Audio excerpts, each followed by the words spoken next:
Ka Jylla Meghalaya hak arpuai terik Jemang da ka jingatri lang bat ka Hula Dik Recycling PVT Ltd India bat ka Meghalaya State Pollution Control Board kala pelat pat ba ya ki jaka pelang ya ki tiar elektronik basniu ka batip kum ka e-waste. Ya ka nila pelipat ba ha ka e-waste management summit 2024 ka balong Hashlong Club. Kathong jong kani ka e-waste kalong ban penslur ya baro ban pendan kam ya ki jaka pelang tiar elektronik bajot basniu ha ka jaka pelang senduk e-waste. Ha kani ka jingalang ladan lang UR Naina Malay, Chairman of Meghalaya Pollution Control Board, Dr. GH Charmang, Member Secretary of Meghalaya Pollution Control Board, Bat Unandan Mal, Founder Bat CEO of Hula Dik Recycling. Habakren bat kila pathai khobor unong seng ubadeiru u CEO ka Hula Dik Recycle Nandan Mal ulayathu bakidon kathong banbu yakini ki dustbin Hasan Pautili ki jaka hakaling saudong ka Jylla. Ula ong ru ba udon ka jingkermen bakin la ban pen urlong yakini kathong kabak day nakabenta ka jingmento jong kipat ba. We've been an electronic waste management company for the last decade. We've been working in 20 states across the country. Today we are here in Meghalaya, in the, as this is Scotland of the East, in Shillong, and we are here today to extend this initiative to all of Meghalaya. Today, in association with the Meghalaya State Pollution Control Board, we have launched an electronic waste collection bin, which is going to be placed at the Meghalaya State Pollution Control Board.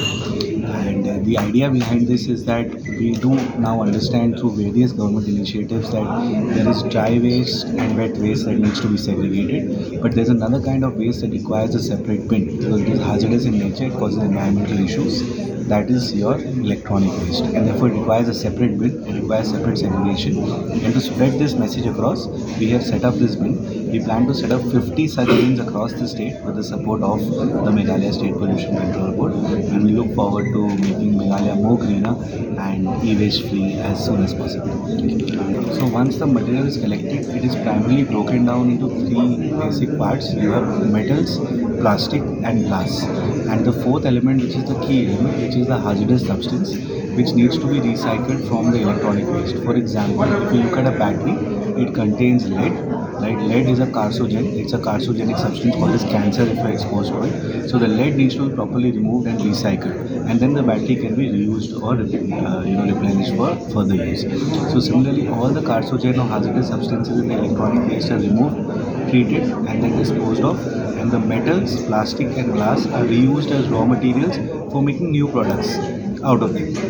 So ferrous metals like iron, non-ferrous metals like copper, aluminium, various kinds of plastic such as PET, PV, etc. are used for making new materials, new products out of it. That's how the recycling process works. 3 years, we have some very able partners in Shillong who've been working with us, and we feel that the entire Northeast is quite unaware, or the level of recycling of electronic waste is currently quite low. So we wanted to spread that word and also ensure that maximum e-waste from all of Northeast, specifically from Meghalaya, gets recycled, and we continue to enjoy the nature that we've seen growing up, and we don't end up losing it. That's the whole idea behind it. You see, we like we said, we are one of the very few states in the whole country that have come out with the inventarization of e-waste. So recently we have completed, after much effort, we have completed the inventarization of the e-waste, which will act as a pathway or breakthrough to proceed ahead on how to tackle and deal with the problems and pollution of e-waste.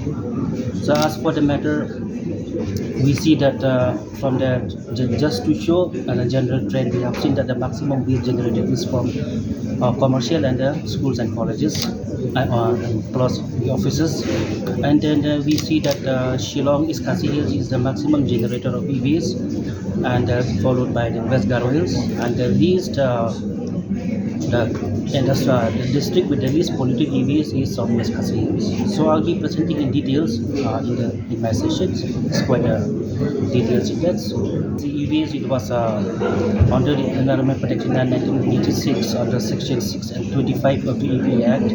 the central government is empowered to notify rules which will be implemented both by the state and the central. As you know, these are the subjects on the concurrent list.